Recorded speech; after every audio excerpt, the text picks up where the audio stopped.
بسم اللہ الرحمن الرحیم۔ السلام علیکم۔ مکتب غامدی کی ایک اور نشست میں خوش آمدید۔ سلسلہ گفتگو 29 اعتراضات پر مشتمل ہے جو بالعموم غامدی صاحب کے افکار پر پیش کیے جاتے ہیں۔ سود کا موضوع زیر بحث ہے اور سود کے حوالے سے یہ دوسری نشست ہے۔ اگر آپ تمام اعتراضات کو ترتیب سے دیکھیں تو اس سلسلے کی 21ویں نشست ہے۔ غام صاحب بہت شکریہ آپ کے وقت کا۔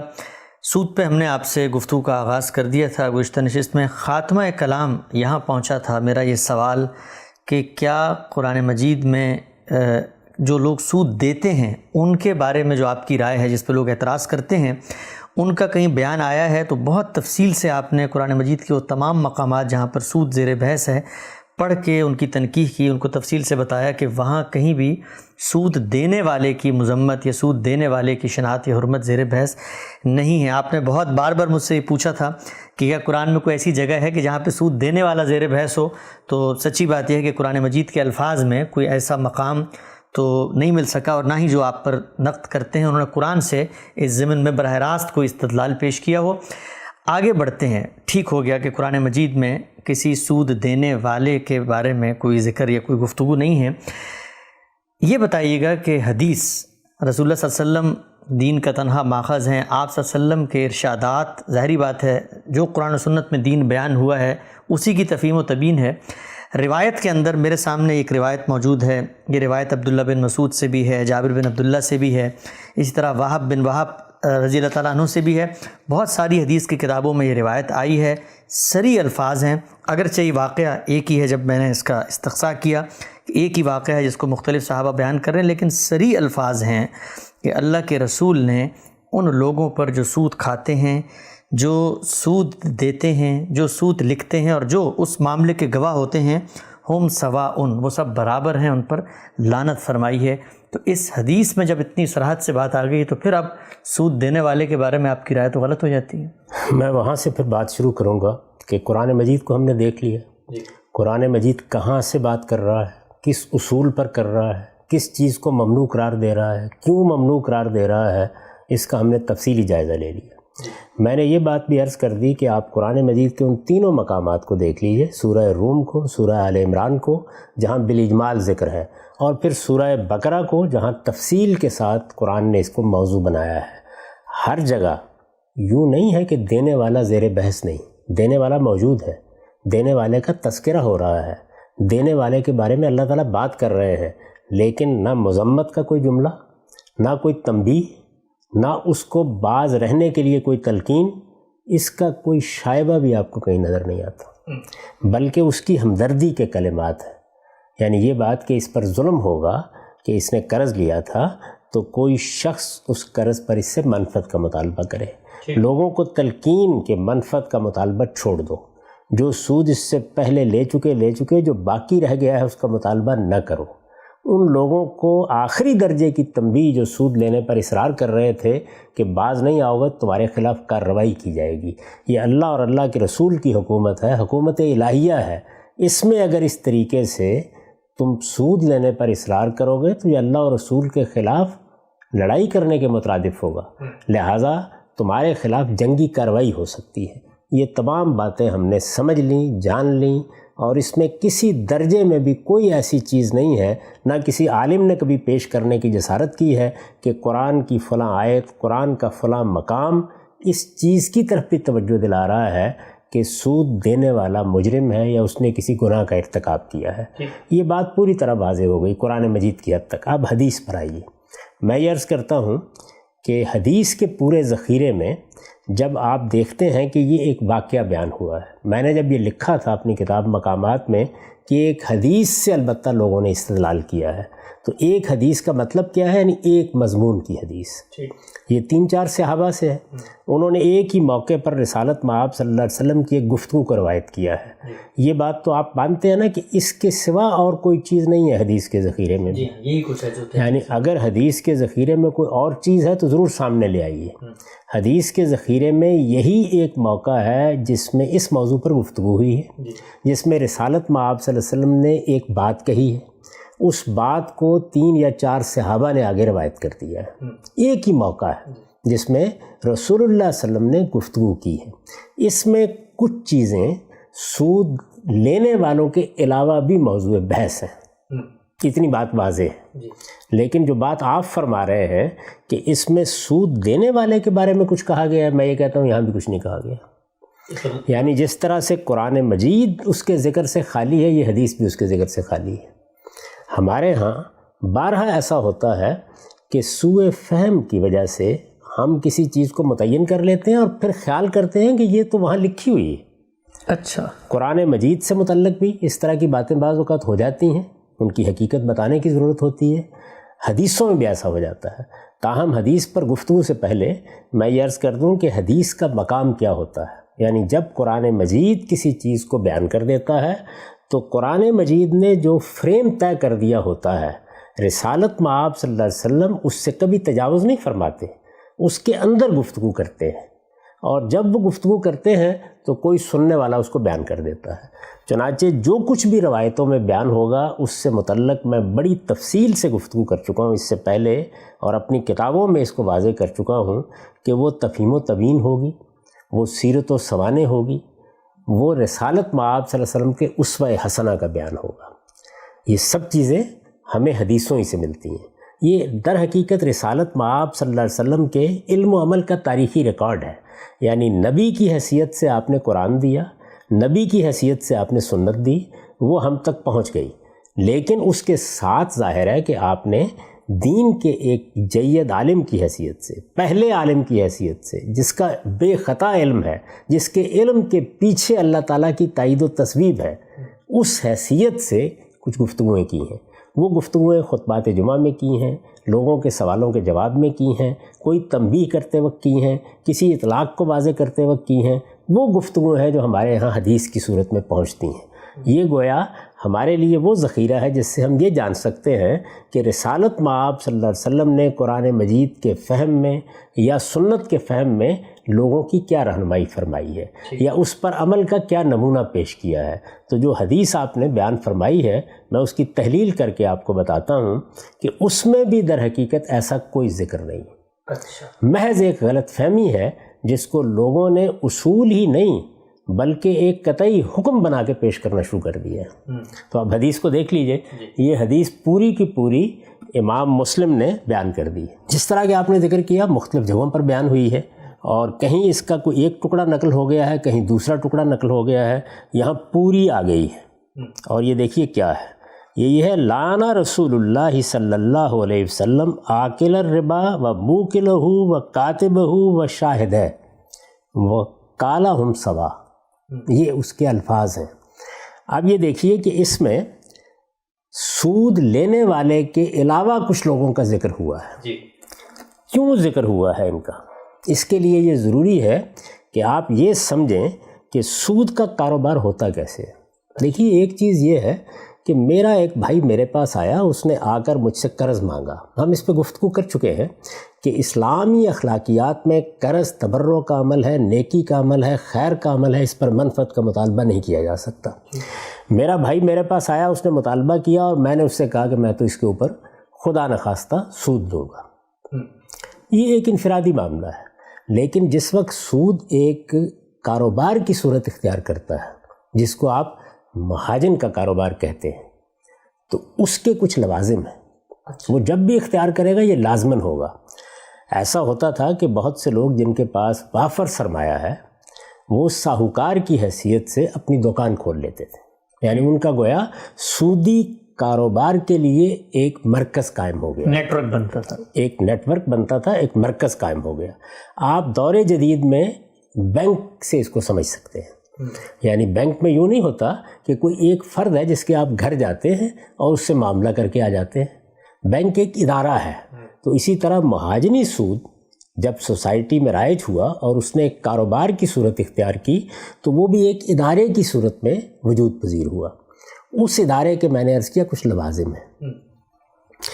وہ شخص جو سود کا کاروبار کرتا ہے وہ محض کسی قرض کے لیے آنے والے کا انتظار نہیں کرے گا. وہ تو چاہتا ہے کہ اس کے پاس روپیہ موجود ہے، یہ روپیہ کاروبار میں لگے، لوگ اس کے پاس آئیں. دو باتوں کا فرق سمجھ لیجئے پہلے. یعنی میرے پاس کچھ روپیہ ہے، میرا کوئی کاروبار کرنے کا ارادہ نہیں، میرے پاس میرا ایک بھائی آیا، اس نے مجھ سے آ کے قرض مانگا. یہ انفرادی معاملہ ہے. یہ تو ایسے ہی ہوگا کہ میں یا اس کو قرض ویسے دے دوں گا، اور یا اگر میری بدقسمتی ہے تو میں اس سے مطالبہ کر ڈالوں گا کہ مجھے آپ اس کے اوپر منفعت دیں گے۔ ظاہر ہے کہ اس کو بتا دیا گیا کہ یہ عمل جائز نہیں ہے، لیکن جس وقت آپ اس کو باقاعدہ کاروبار کی حیثیت دیں گے تو اب یوں نہیں ہے کہ کوئی آئے گا قرض لینے کے لیے تو بات ہوگی، اب تو قرض لینے والے ڈھونڈنے ہیں، ان کو تلاش کرنا ہے، ان کو ترغیب دینی ہے کہ وہ قرض لینے کے لیے آئیں۔ جس وقت آپ ایک کاروبار شروع کرتے ہیں تو کاروبار کے لیے سب سے پہلی چیز یہ ہوتی ہے کہ آپ کا گاہک آنا چاہیے۔ ایک مہاجن کے لیے قرض لینے والا اس کے اس عمل میں گاہک کی حیثیت رکھتا ہے، وہ کسٹمر ہے، تو اس کسٹمر کو تلاش کرنے کے لیے لوگ چاہیے ہوتے ہیں، یعنی ایسے لوگ کہ جو لوگوں سے رابطہ کریں، ضرورت مند لوگوں کو توجہ دلائیں، ان سے کہیں کہ آپ کو بہت اچھی صورت میں یہ قرض مل سکتا ہے، اس پر اتنی شرح ہوگی، اس میں یہ سہولت ہوگی، یہ سب کام کریں گے نا وہ۔ اسی طریقے سے جس وقت آپ قرض دے دیں گے تو آپ قرض کی قسطوں وصول کرنی ہے، یعنی کچھ لوگ ہوں گے کہ جو جا کے وصول کیا کریں گے۔ کوئی آدمی جب قرض لیتا ہے اور مہاجنی قرض لیتا ہے تو وہ سود کی قسط ادا کرے گا، یہ بھی ہو سکتا ہے کہ قرض کی کوئی قسط ادا کرے، یعنی دونوں شکلیں ہو سکتی ہیں۔ قرض ایک ہی وقت پہ ادا کیا جائے گا یا یہ ہے کہ بالاقساط ادا کر دیا جائے گا، لیکن سود تو آپ کو دینا ہے نا، ماہ بماہ آپ کو سود دینا ہے۔ ہفتہ وار سود بھی ہوتا تھا، روز کا سود بھی ہوتا تھا۔ مہاجنی سود بعض اوقات اس قدر تلخ صورت اختیار کر لیتا تھا، اس کے لیے میں نے عرض کیا کہ دونوں کام کرنے پڑتے تھے، یعنی وہ لوگ ہوں آپ کے پاس آپ کے کارندوں کی صورت میں، آپ کے کارکنوں کی صورت میں، جو آپ کے لیے اسامی ڈھونڈیں، تو اسامی ڈھونڈنا ہوتا ہے، یعنی کون آدمی ہے کہ جو آپ سے قرض لے گا۔ کوئی بازار میں ہوگا، کوئی غریب آدمی ہوگا، کسی نے ریڑھی لگانی ہوگی، کسی کی ذاتی ضرورت ہوگی، کسی کی بیٹی کی شادی ہونی ہے، تو ان لوگوں کو ڈھونڈنے کے لیے لوگ چاہیے ہوتے ہیں، پھر ان سے بالاقساط روپیہ وصول کرنے کے لیے لوگ چاہیے ہوتے ہیں۔ لوگ غریب بھی ہوتے ہیں، امیر بھی ہوتے ہیں، غربا بعض اوقات اقساط دینے میں بھی عاجز آ جاتے ہیں، ان کو کچھ ڈرانا دمکانا بھی ہوتا ہے جا کے۔ میں نے اس کاروبار کو اپنی آنکھوں سے پنجاب کے بعض علاقوں میں بھی دیکھا، اور شاید آپ کو یاد ہو کہ جب ہم ملیشیا میں تھے تو جس علاقے میں ہمارا قیام تھا وہاں چینی لوگ یہ کاروبار بہت کرتے تھے۔ یہ سب چیزیں ناگزیر ہیں، یعنی یہ کاروبار اس کے بغیر ہو ہی نہیں سکتا۔ تو یہ جو اسامی تلاش کرنے والے لوگ ہیں، یہ جو جا کے گاہک ڈھونڈنے والے لوگ ہیں، اس کے بغیر مہاجنی کاروبار نہیں ہو سکتا۔ پھر اس کے بعد وہ آدمی آپ کے پاس آ گیا قرض لینے کے لیے، تو اس کو ایک باقاعدہ دستاویز کی صورت دینی ہے، لکھا جائے گا نا کہ اتنا قرض لیا، اس کے لیے کوئی تحریر ہوگی، وہ تحریر لکھنے والے لوگ بھی ہوں گے، منشی کہیں ان کو، منیم کہیں ان کو، یہ مختلف اصطلاحات رہی ہیں، لکھنے والے لوگ چاہیے، یہ ملازم ہوتے تھے ان کے یہاں، یعنی وہ لوگ موجود ہوں گے، ورنہ اس وقت ڈھونڈیں گے آپ کیا دستاویز لکھنی ہے، اس کی زبان کیا ہوگی، کہاں سے بات شروع ہوگی، کہاں تک جائے گی۔ اسی طریقے سے ہر دستاویز کے لیے گواہ چاہیے ہوتے ہیں، ورنہ دستاویز کاغذ کا پرزہ ہے، تو اس کے لیے گواہ بھی چاہیے، وہ گواہ بھی وہاں پہ موجود ہوتے تھے۔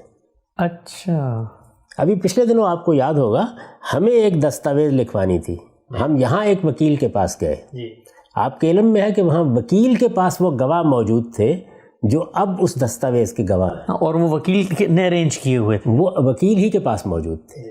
اسی طرح سے اب آپ آ جائیے دور جدید میں، جب بینک کے ادارے نے یہ کاروبار شروع کیا، ویسے تو اب بینک کا ادارہ بہت وسعت اختیار کر چکا، اس پر ہم الگ سے گفتگو کریں گے، لیکن جب اس نے یہ کاروبار شروع کیا تو آپ دیکھیں یہ ساری چیزیں وہاں ہوئیں۔ کامیاب ترین بینکار وہ لوگ ہوتے ہیں کہ جو زیادہ سے زیادہ گاہک تلاش کر لیں۔ سودی کاروبار میں کسٹمر یا گاہک کون ہے؟ سود لینے والا، وہ ان لوگوں کو تلاش کرتے ہیں۔ ایک لطیفہ ہے اور وہ یہ ہے کہ عام طور پر آپ کسی کے پاس جائیں اور آپ جا کر کہیں جی مجھے 10 روپے قرض چاہیے، میں کہا 10 روپے کیا چیز ہے، دے دیتا ہوں، ایسی کیا بات ہے۔ اچھا آپ اس کے پاس جائیں اور جا کے کہیں مجھے $10,000 قرض چاہیے، تو ظاہر ایک بڑی رقم ہو گئی۔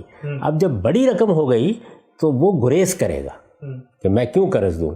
تو کسی نے لکھا تھا کہ ایک بینک کے مینیجر کے پاس ایک ٹیلی فون آیا اور کسی صاحب نے کہا کہ مجھے $10,000 قرض چاہیے، تو انہوں نے کہا آ جائیے گا کسی وقت دے دیں گے ہم آپ کو۔ کسی دوسرے نے کہا تو ان کا مجھے 10 ملین قرض چاہیے، تو انہوں نے کہا میں گاڑی بھیج رہا ہوں، ہم آ رہے ہیں آپ کے پاس، اس لیے کہ وہ آپ کا گاہک ہے۔ جتنا زیادہ قرض لے گا یا جتنے زیادہ لوگ قرض لیں گے آپ کا اتنا ہی کاروبار بڑھے گا۔ اس مقصد کے لیے ہر مینیجر جو بینک کا ہے اس کی اصل کارکردگی کیا ہوتی ہے، وہ کتنے بڑے پیمانے پر مارکیٹ سے گاہک تلاش کرتا ہے۔ اچھا، اسی طرح بینکوں کو تو اب ایک طرح کا سرکاری تحفظ حاصل ہے، اور ان کے ہاں پولیس موجود ہوتی ہے، ان کو اس کی ضرورت نہیں ہے، وہ ظاہر ہے کہ عدالتوں سے رجوع کر سکتے ہیں، ان کو حکومتوں کا تحفظ بھی حاصل ہوتا ہے، مہاجن کو یہ تحفظ حاصل نہیں ہوتا تھا۔ تو اس وجہ سے یہ لوگ جو گاہک ڈھونڈتے تھے ان کے ساتھ بعض اور لوگ بھی ہوتے تھے، اور میں نے ملیشیا میں دیکھا کہ وہ باقاعدہ کچھ گنڈے قسم کے لوگ ہوتے ہیں جو آپ کے گھر کے دروازے پر دستک دے سکیں، آپ کو دھمکی دے سکیں، آپ کو مجبور کر دیں، آپ کو یہ کہیں کہ ایسا نہیں کرو گے تو ہم یہ کریں گے۔ واقعات ہوتے تھے وہاں، باقاعدہ پولیس میں رپورٹ ہوتے تھے جس میں بتایا جاتا ہے کسی کے گھر کے باہر گندگی پھینک دی، کسی آدمی کو راستے میں تنگ کیا، کسی کے بچے کو دھمکی دی۔ یہ وہ لوگ تھے کہ جو قرض ادا نہیں کر پاتے تھے، پھر یاد ہوگا کہ خودکشی کے واقعات ہو جاتے تھے۔ تو میں یہ بتانے کی کوشش کر رہا ہوں کہ یہ موجودہ بینکاری میں بھی یہ چیز موجود ہوتی ہے۔ اچھا، اسی طرح وہاں عملہ ہے جو باقاعدہ تحریر کرتا ہے۔ وہ کیا کرتا ہے، وہ کاغذات ہیں بنے ہوئے، ان پر آپ کے دستخط لے گا، وہاں باقاعدہ آپ کوئی عہد نامہ کریں گے، پھر وہ کاغذات آپ کو دیے جائیں گے، ان کی نقول ان کے پاس موجود ہوں گی۔ تو لکھنے والوں کا بھی، یا یوں سمجھ لیجئے ریکارڈ رکھنے والوں کا بھی ایک پورا دستہ موجود ہے، وہ عملہ بھی آپ کے لیے ناگزیر ہے۔ اسی طریقے سے اس پر گواہ بنائے جائیں گے۔ تو یہ جتنا بھی مہاجنی سود کا ادارہ ہے وہ یہ لازمی چیزیں رکھتا ہے۔ اب اس میں آپ غور کیجئے کہ کیا لوگ ہوئے، یعنی وہ آدمی جو ساہوکار ہے، جس کا سرمایہ ہے، جس کا سرمایہ سود پر چلایا جا رہا ہے، ایک تو وہ ہو گیا۔ یعنی موجودہ زمانے میں ظاہر ہے کہ بینک کے ذمہ دار وہ لوگ ہوتے ہیں جن کے سرمایہ پر بینک چل رہا ہوتا ہے۔ تو وہاں کیا ہے، وہاں مہاجن ہے، ایک ہے، دو ہیں جنہوں نے یہ کاروبار شروع کر رکھا ہوا ہے، وہ لوگ ہیں۔ یہ کون ہوئے؟ سود کھانے والے۔ اچھا، وہ لوگ کے جو اسامی ڈھونڈ رہے ہیں، جو جاتے ہیں گاہک تلاش کرتے ہیں، جو اس کے بعد قسطیں وصول کرنے کے لیے جاتے ہیں، یہ کون ہیں؟ سود کھلانے والے۔ اچھا، اب اس کے بعد جب سود کی دستاویز لکھنی ہے تو کون لوگ زیر بحث آئیں گے؟ وہ جو لکھنے کا فن جانتے ہیں، منشی ہیں، وہاں بیٹھے ہوئے ہیں، ان کا کام یہی ہے۔ موجودہ زمانے میں تو آپ نے اس کی تحریریں باقاعدہ وضع کر لی ہیں، وہ تحریریں بھی کبھی آپ نے دیکھی ہوں گی، آپ بینک کے ساتھ کوئی معاملہ کریں 20-20 صفحوں کے ہوتے ہیں، یعنی وہ باقاعدہ قانونی چیزوں کا لحاظ رکھ کے تحریریں بنائی جاتی ہیں۔ تو اس نظام میں بھی یہ ضرورت ہے، اس نظام میں بھی یہ ضرورت ہوتی تھی۔ اسی طرح گواہ اس کے اوپر لائے جائیں گے۔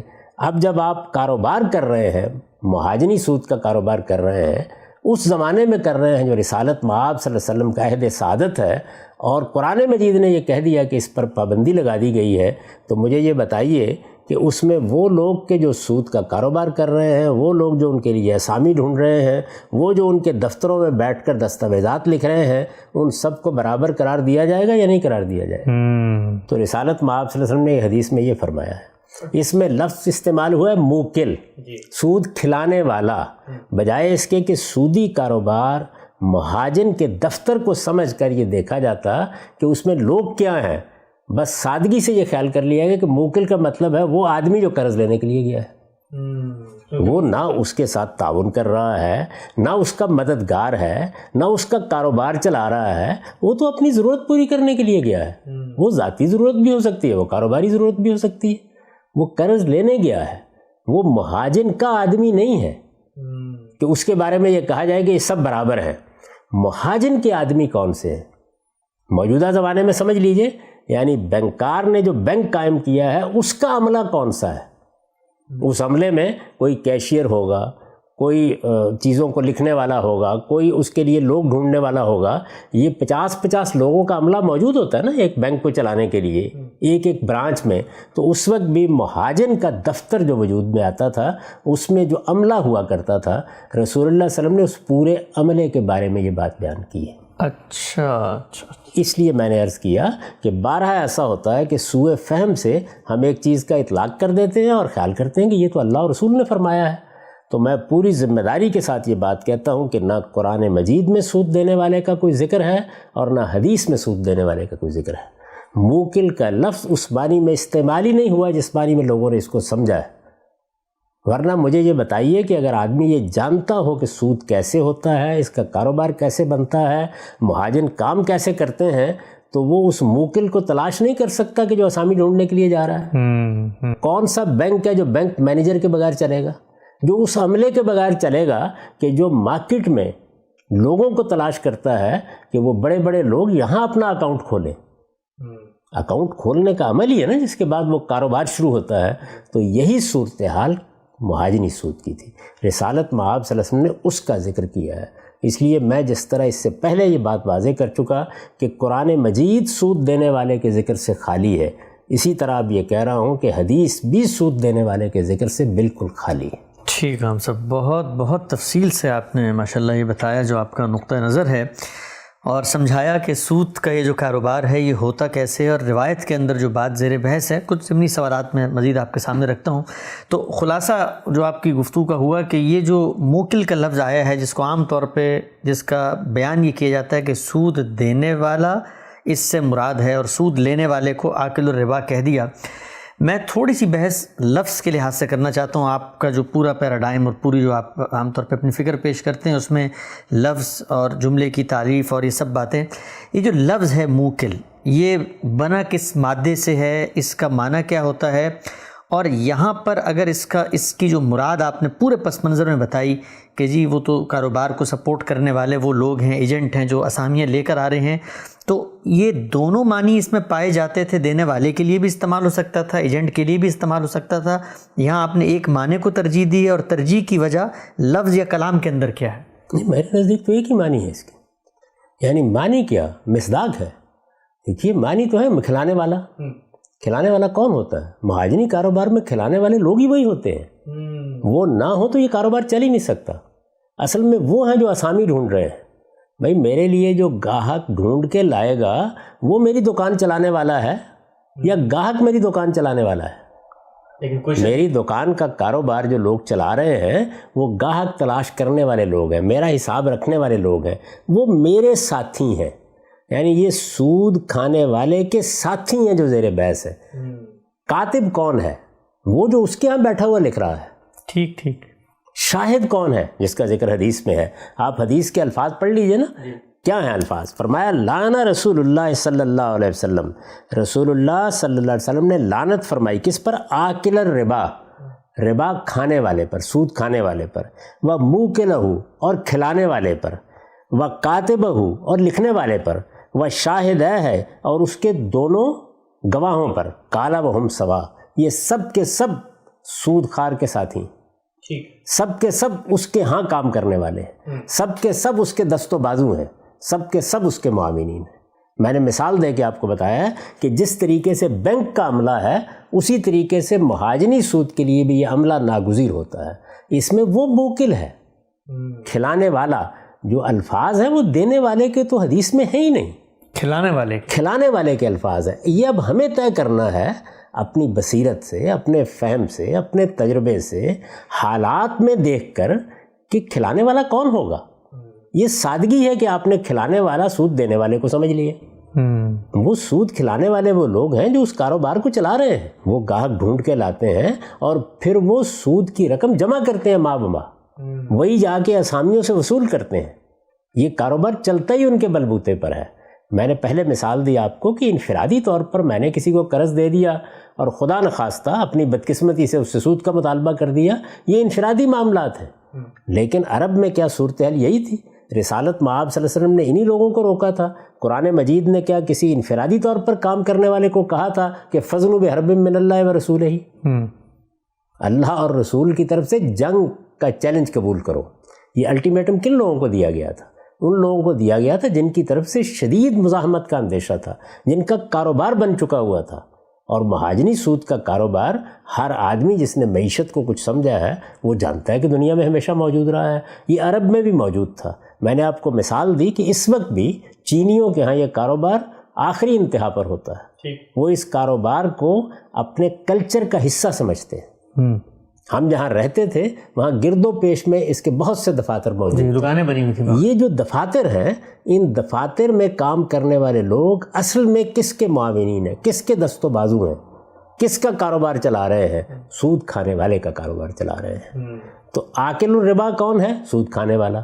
موکل الربا کون ہے؟ کھلانے والا کون ہے؟ اس کا عملہ. وہ لوگ جو اسامی ڈھونڈتے ہیں، وہ جو جا کے اس کا سود وصول کرتے ہیں. یہ در حقیقت وہ دفتر میں بیٹھا ہوا ہے اور سود کو لا کر اسے کھلا رہے ہیں. اور اس کے کاتب یعنی جو لکھنے والے ہیں اور وہ جو اس پر گواہی دینے والے ہیں. تو یہ در حقیقت وہ عملہ ہے. میں نے آپ سے عرض کیا کہ یہ سادگی تھی کہ اس کا مصداق سود دینے والے کو سمجھ لیا گیا.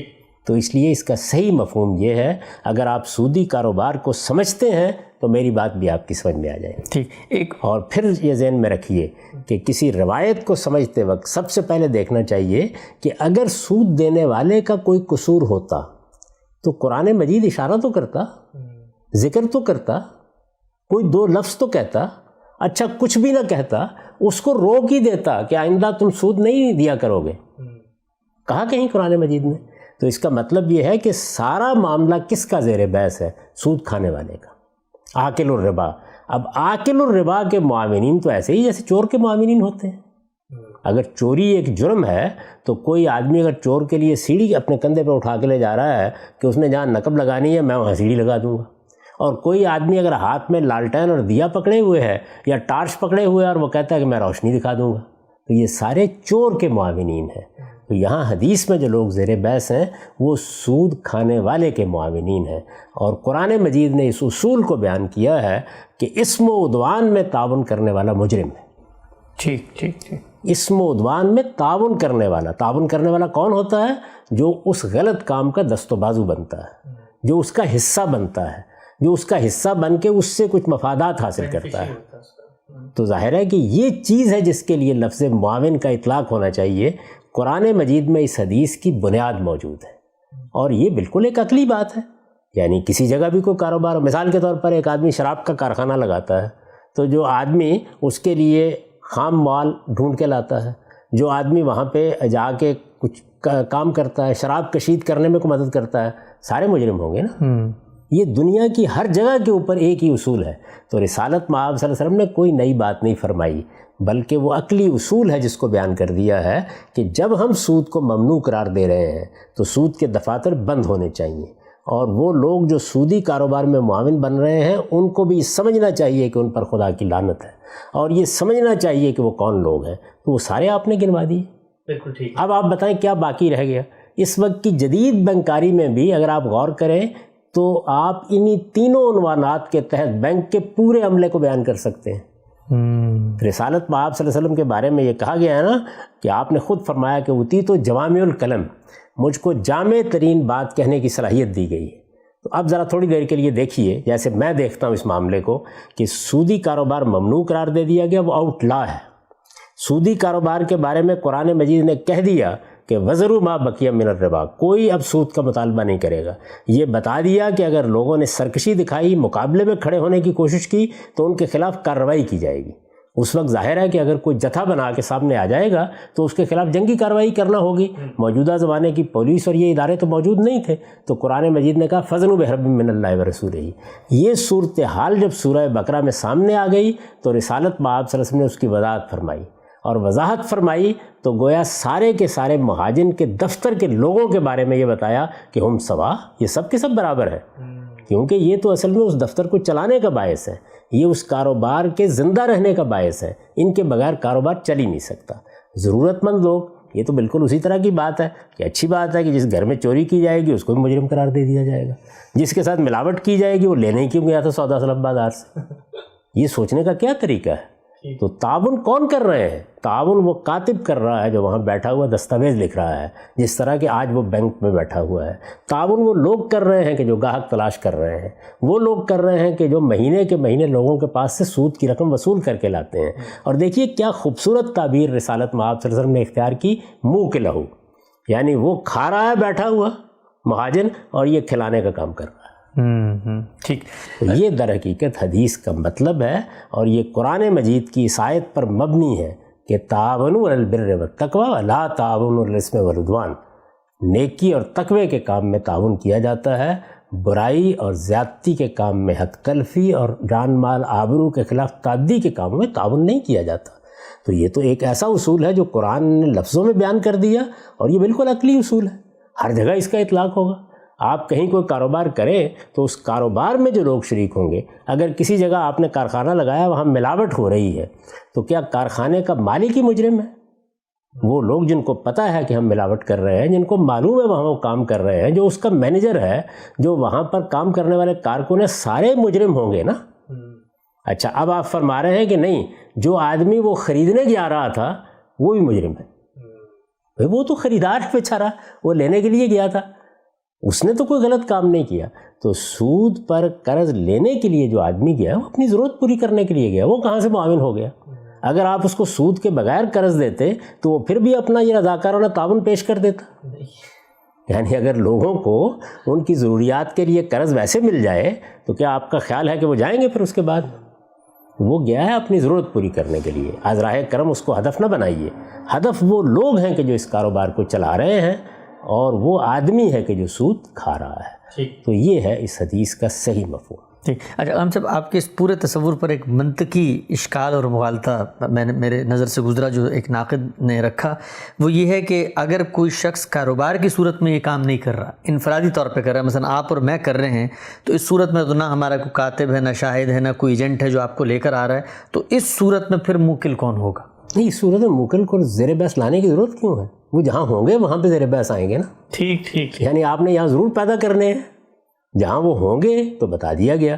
مثلا میں نے اپنے گھر میں انفرادی طور پر شراب کشید کرنے کا کام شروع کر دیا ہے، تو اب بھی عملہ لانا ضروری ہے۔ ٹھیک۔ جس جگہ میں ایک کارخانہ بناؤں گا شراب کشید کرنے کا، وہاں کارکن موجود ہوں گے۔ میں اپنے گھر میں بیٹھا ہوا ہوں اور میں نے ایک چھوٹی سی چکی لگا رکھی ہوئی ہے، میں وہاں مرچیں پیستا ہوں اور اس میں تھوڑی بجری بھی ملا دیتا ہوں، تو اب یہاں کہاں زیر بحث آ گئے میرے معاونین؟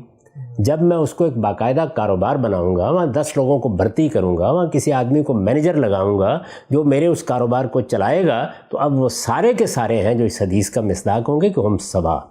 تو ذہنی طور پر یہ سمجھ لیجئے کہ جب بھی کوئی گناہ کا، جب بھی کوئی جرم کا ارتکاب ہوتا ہے اور اس جرم کو آپ ایک باقاعدہ کاروبار بناتے ہیں، جتھا بنا لیا آپ نے ڈاکے ڈالنے کے لیے جتھا بنا لی، آپ نے ملاوٹ کرنے کے لیے کوئی گروہ ترتیب دے لیا، تو اب یہ سارے کے سارے ہم سوا کا مصداق ہونے چاہیے نا۔ یہ بالکل عقلی بات ہے جو رسالت میں آپ صلی اللہ علیہ وسلم نے کی ہے، سمجھ میں آتی ہے یہ بات، اور یہی حدیث میں بیان ہوئی ہے۔ تو گویا حدیث قرآن مجید کے بیان کردہ فریم سے ادنا درجے میں کوئی تجاوز نہیں کر رہی، وہ بالکل درست طریقے سے یہ بیان کر رہی ہے کہ جب اللہ تعالیٰ نے اس بات سے روک دیا ہے کہ سود کھانا ایک جرم ہے اور بڑا گناہ ہے اور لوگ اس سے اجتناب کریں اور بچ جائیں، اور آئندہ کسی نے یہ جسارت دی تو اس کے خلاف کارروائی ہوگی، تو اب ظاہر ہے کہ سود کا کاروبار کرنے والے نے جو کارخانہ قائم کر رکھا ہے، جو دفتر بنا رکھا ہے، مہاجن نے جو عملہ بھرتی کر رکھا ہے، ہم سوا، سب کے سب برابر ہیں۔